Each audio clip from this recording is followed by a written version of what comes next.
Let's get started. On my 36th birthday, I sat at a table in my friend's backyard, holding a plastic cup and listening with a humble heart as several of my friends went around the table and toasted me. A theme quickly began to emerge as more than one person stated, "You never have to wonder what Heather is thinking," and we all laughed out loud. Without a doubt, speaking my mind is definitely one of my finer qualities, though perhaps to a fault. I quiet down when I'm in a larger group with people I don't know, often waiting to be asked a question or my opinion before I jump into the conversation.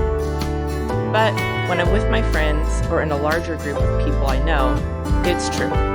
You never have to guess what I might be thinking. Some people call it being opinionated. I like to think of it as having strong convictions. My sweet and wise dad says I'm a person who, in biblical terms, provokes others towards love and good deeds. Hebrews 10:24. Opinionated, strong convictions, provoker, one who spurs others on. Whatever you want to call it, at this point in my life, I gladly own this aspect of my personality. But it has taken me some years to own it, and a few additional years to refine it. A refining that will no doubt continue for the rest of my life. In my younger years, this aspect of my personality manifested itself in a know-it-all confidence, though it wasn't long until I lost my swagger. I often tell people I knew everything in my 20s and nothing in my 30s. Case in point, when I got my first job teaching high school at 22, I walked onto that campus ready to show everyone how to be a good teacher. Today, if someone were to offer me a classroom, especially one full of high school students, I'd tiptoe into the room knowing I had more to learn than I had to offer. When I look back at the path my life has taken, I thank God for creating me to have strong convictions. As I worked on refining my opinionated self, God knew the road ahead would require me to stand boldly in the convictions of my heart. I am the mother of 3 children, all of whom are adopted, and all of whom find themselves on the fringe of societal norms. 2 of my children have Down syndrome, and 1 is a different ethnicity than I am. God knew the advocacy hat I would be required to wear for my children, that it is tall and heavy as heck, and that I would need strong, opinionated, and provocative shoulders to carry the weight of it.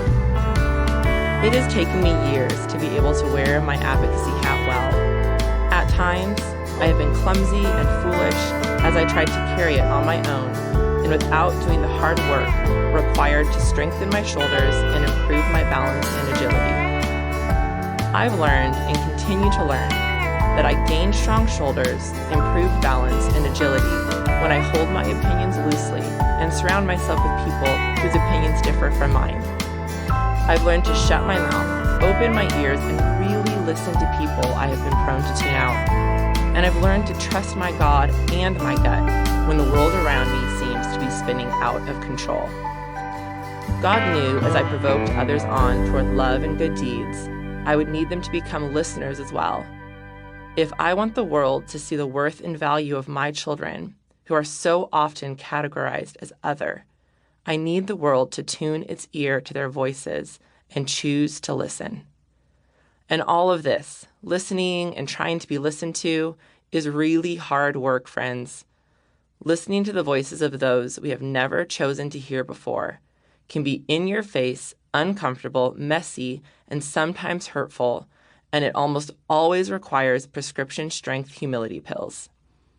It's the kind of work we can easily ignore, and the world, our society, our schools, and our churches often do. It's the kind of work that requires us to die to ourselves, to not only put others first, but to put our very enemies before ourselves. Every day, I step into the noise of this deafening world, demanding that it tune in to the voices of my children and others like them, asking people all around us to scoot over and create a space for my children, to create a space for people who don't look like them, think like them, talk like them, or perhaps even vote like them. Did I mention this is really hard work?